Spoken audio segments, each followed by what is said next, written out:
अस्सलाम वालेकुम, welcome to my new vlog. एक नई सुबह और एक नए सफ़र के साथ। नए सफ़र का मतलब यही होता है कि हम कहीं ना कहीं शिफ्ट हो रहे हैं, और इस बार शिफ्टिंग की वजह कोई बहुत ही बड़ी थी। जहाँ पे हम आके रहते हैं अल्हासा में, उनके घर में हो रही थी थोड़ी शिफ्टिंग, जिसकी वजह से मुझे हो रहा था बहुत ही ज़्यादा प्रॉब्लम। उनका बहुत ज़्यादा सामान बिखरा हुआ था हर रूम में। तो वो लोग कुछ सामान भेज रहे थे अपना पाकिस्तान, और उनकी पैकिंग को ये सब चल रहा था। 2-3 डेज़ मैंने वेट कर लिया कि हमें शायद थोड़ा सा सही सेट हो जाए तो हम आराम से रह पाएंगे। लेकिन ये घर था कि सेट होने पे नहीं आ रहा था, और शाइम और अलाया की वजह से मुझे हो रही थी बहुत ही ज़्यादा मुश्किल। एक ये ऑप्शन था जिस रूम में मैं रह सकती थी, लेकिन ये स्टेयर्स अपस्टेयर्स था, जिसकी वजह से मैंने कहा कि ये यहाँ पे रहना एडजस्ट होना बहुत है मुश्किल, क्योंकि एक दफ़ा पहले रही थी और ऑलमोस्ट मेरी बैग जो है ख़त्म होने वाली हो गई थी। मुझे बहुत ज़्यादा बैक पेन स्टार्ट हो गया था, तो मैंने इसको कहा कि टाटा बाय बाय, हमें अल्हासा से चले जाना है वापस। और यहाँ से हम निकल चुके थे सफ़र करने के लिए, क्योंकि मैंने वहाब का बहुत सर खाया। और उसके बाद वहाब आए नाइट शिफ्ट करके रात 11 बजे, वो जल्दी आ गए थे। और उसके बाद हमने यहाँ से जाने का फ़ैसला किया। तो उसके बाद हम निकले, और रात के वहाब को निकलते निकलते हमें बच गए थे रात के 1। और क्योंकि यहाँ से निकलना था, वहाब ने अपनी साइड से आना था, वहाँ से 1 घंटा लगना था, फिर गाड़ी में सामान रखना था, वो रखते रखते और बस कुछ काम करते कराते हमें हो गया था बहुत ही ज़्यादा टाइम। आजकल मेरी लाइफ में वो डेज़ चल रहे हैं जब मैं हर टाइम फ़ैसला करती हूँ कि अब मैं पाकिस्तान शिफ्ट होने वाली हूँ, और मैं ज़्यादा ट्रैवलिंग नहीं कर सकती और पैकिंग नहीं कर सकती।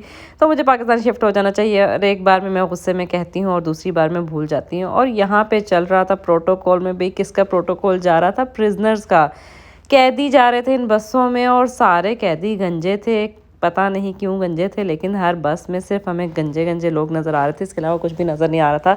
और हमारे यहाँ जो प्राइम मिनिस्टर को प्रोटोकॉल मिलता है, यहाँ पे मिल रहा था कैदियों को प्रोटोकॉल। में भी ये हमारे मुल्क में भी हो ऐसे मैंने कभी देखा नहीं है कि कैसे जा रहे होते हैं हमारे मुल्क के प्रिजनर्स। हम बड़े बड़े डाकुओं का सुना है कि ऐसे जाते हैं। और इनको गंजा क्यों किया हुआ था, ये इसकी नॉलेज मेरे पास बिल्कुल भी नहीं थी। और अगर किसी को पता हो तो कमेंट्स में ज़रूर बताइएगा इसके बारे में, कि यहाँ पे प्रिजनर्स को क्यों गंजा किया जाता है। तो इनकी बड़ी एक लंबी लाइन जा रही थी, और सारे के सारे किसी और सिटी में शायद मूव हो रहे थे। और रात के बज रहे थे यहाँ पे ऑलमोस्ट 1 o'clock या उससे भी ज़्यादा हो रहा था, तब ये मूव कर रहे थे। खैर, मैं आपको बता रही थी कि मैं हर डेली आजकल वहाब को कहती हूँ इसके बाद मैं किसी सिटी में मूव नहीं होंगी, मैं सीधा पाकिस्तान जाऊँगी। और मैं आपको एक और बात बता दूं कि मेरा वीज़ा हो चुका है एक्सटेंड, और हम अभी यहाँ पे 3 मंथ्स और स्टे करने वाले हैं सऊदीया में। तो ये मेरी गुड लक चल रही है कि वीज़ा होता जा रहा है एक्सटेंड, वरना 1 साल के बाद ये वीज़ा हो जाता है एक्सपायर। लेकिन यहाँ पे रूल चेंज हो गया है, 2 ईयर्स तक ये चल सकता है। तो ये देखें, वहाँ आपको रात का खाना मिल रहा था 1:40 पे, और उनको लग चुकी थी बहुत ही सख्त भूख, क्योंकि साइड पे तो वो खा लेते हैं जल्दी, लेकिन शिफ्टिंग की वजह से वो अपना खाना बिल्कुल भूले हुए थे। और ये लास्ट जगह आनी थी जहाँ पे हमें खाना मिलना था। उसके बाद हमें 2.5 घंटे तक कोई भी खाने पीने की चीज़ें नहीं मिलनी थी। बच्चे बहुत ही पुरसकून और बहुत ही तेज़ म्यूज़िक में इस वक्त सो रहे थे। और वहाब का था, यहाँ पे ड्राइव भी आप तेज़ नहीं कर सकते हो कि आप थोड़ा जल्दी पहुँच जाओ। तो हमें ऑलमोस्ट 3 आवर्स लग गए थे, और खाने की ब्रेक की वजह से हमें 3.5 आवर्स लग गए थे, जिसकी वजह से हम काफ़ी लेट हो गए थे। और ये हम जुबेल पहुँच चुके थे, और वहाँ का आके बहुत ही मज़ा आता है। जुबेल ऐसे लगता है जैसे अपनी सिटी है, क्योंकि मेरे भाई रहते हैं जुबेल में। तो यहाँ पर मुझे कोई भी मसला नहीं होता, कोई प्रॉब्लम नहीं होती। तो यहाँ पे हम लोग आते ही बस बेडों पे लेट के सो गए थे। और ये अगले दिन का मैंने कहा 2 डेज़ का व्लॉग कर लिया जाए एक ही व्लॉग में। और अगले दिन उठने के बाद मुझे होश आई कि हम थोड़ा सा रूम की वीडियो भी बना के दिखाएं भी, कैसा सा हमने रूम लिया है। यहाँ पे थोड़ा सा छोटा सा किचन है, और ये हमारा था बेडरूम। और जस्ट हम अभी उठ के ही गए थे, कोई सेटिंग शेटिंग नहीं की थी, और मैं करूँगी भी नहीं यहाँ पे आके। यहाँ पे रहने का यही तो एक सुकून है कि मज़े से क्लीनिंग सारी हो जाती है, डन डना डन। तो भाई ये यहाँ का मेरा फेवरेट व्यू, जहाँ पे मैं खड़े होके करने वाली हूँ अपने ख्वाबों में कोई चाय एंजॉय। मैं शाइम और अलाया के होते हुए मैं कुछ एंजॉय कर सकती हूँ भाई, 1 कप चाय, वो भी पुरसकून माहौल में, ऐसा कभी भी नहीं हो सकता। खैर, वहाँ आप जा चुके थे ऑफिस, और वहाँ भाई मेरे लिए ले आए थे ब्रेकफास्ट। मैंने कहा था कि मुझे खिला दें कोई वेजिटेबल। काफ़ी ही डेज़ हो चुके हैं कि हमने कोई भी वेजिटेबल्स नहीं बनाई, बस चिकन और ऐसी ही चीज़ें बनती जा रही हैं, पुलाव टाइप।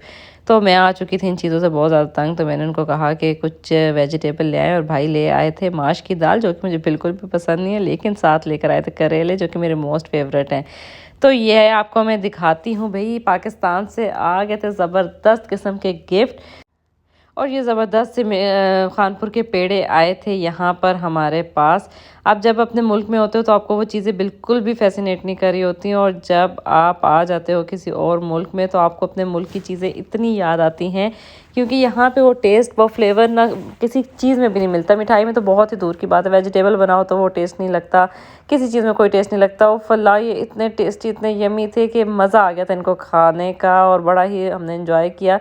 और इनका टेस्ट और सब कुछ, और मिशाइम और अलाया से तो इसको बचाना बहुत ही मुश्किल था। वीडियो में उन्होंने बड़े मज़े से उठा ली थी, और मैंने चपाट से पकड़ के इनसे वापस रखवाया कि बस कर दो, आप लोगों ने नहीं खाना, ये सिर्फ मामा ही खाएंगे और मोटी हो जाएंगी। और यहाँ पे मिशाइम बन चुकी थी रजब बट, और उसकी तरह कर रही थी अपने व्लॉग का इंट्रो, और वो मुझे कह रही थी कि मामा पहले मुझे आप सिखाएं, उसके बाद मैं करूँगी। और मैं उसको दे रही थी पूरी पूरी इसमें कंपनी के, चलो आओ मिलके करते हैं रजब बट की तरह इंट्रो। तो कमेंट्स में ज़रूर बताइएगा कि मिशाइम का इंट्रो कैसा था।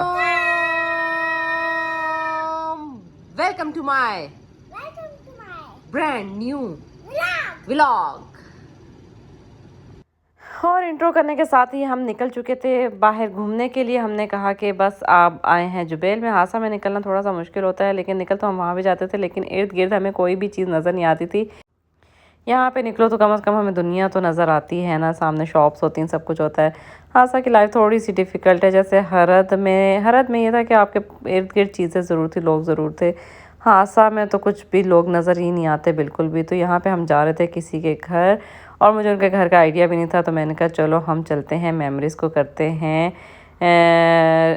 रिकॉल, और जाके करते हैं एंजॉय। तो ये हमें लास्ट टाइम मिली थी फैमिली पार्क में, जिनके साथ हमारी काफ़ी फ्रेंडशिप हो गई थी, और इन्होंने हमारे आगे रखे ढेर सारे फ्रूट्स और ड्राई फ्रूट्स, और हमने मज़े से किया एंजॉय बिलाल के घर में बहुत ही ज़्यादा। Thank you so much Bilal for sharing your toys with Alaya and Mishaim. तो एक और हमने अपनी फ्रेंड को भी वहाँ पे बुला लिया था, वो भी वहाँ पे आ गई थी, उसका बेटा भी आ गया था, और इन्होंने यहाँ पे बहुत ही एंजॉय किया। और उसके बाद हम निकल पड़े थे यहाँ से वापस, क्योंकि हमें जाना था कुछ चीज़ें लेने, और वहाँ पे हमारा वेट कर रहे थे। तो हमने कहा चलो अब हम जाते हैं वापस। तो यहाँ पे निकलते निकलते इन दोनों की कैब्स हो गई थी एक्सचेंज, क्योंकि इन लोगों को एक दूसरे की ही चीज़ पसंद आती है, कभी भी अपनी कोई चीज़ नहीं पसंद आएगी। तो होटल में वापस आने के बाद अलाया ने कहा मैं तो करूँगी थोड़ी सी नींद। मैं किचन में काम कर रही थी, और अलाया को आके देखा, वो ऐसे टुन बाबा टुन सो रही थी। तो इनको लिटाया आराम से, और उसके बाद बनाया खाना। और पाकिस्तान से आए थे भाई गिफ्ट, तो उसमें आया था साग। सर्दियाँ हैं तो साग कैसे नहीं आएगा पाकिस्तान से। बनाए इसके साथ पराठे, क्योंकि मुझे पराठे के साथ साग बहुत ज़्यादा पसंद है, और उसमें उंडेला देसी घी। और ये खाने के मज़े लेते ही हम निकल पड़े कुछ चीज़ें लेने।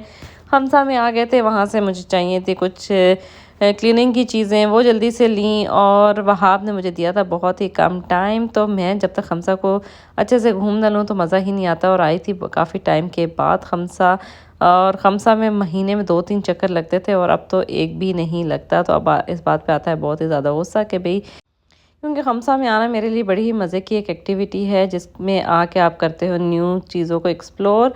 और यहाँ तो मुझे चाहिए थे ग्लव्स, मैंने जल्दी से लिए, और उसके साथ ही मैंने किया अपने व्लॉग का एंड, और की अपनी शॉपिंग स्टार्ट। टेक केयर, अल्लाह हाफिज़, हैव अ गुड डे।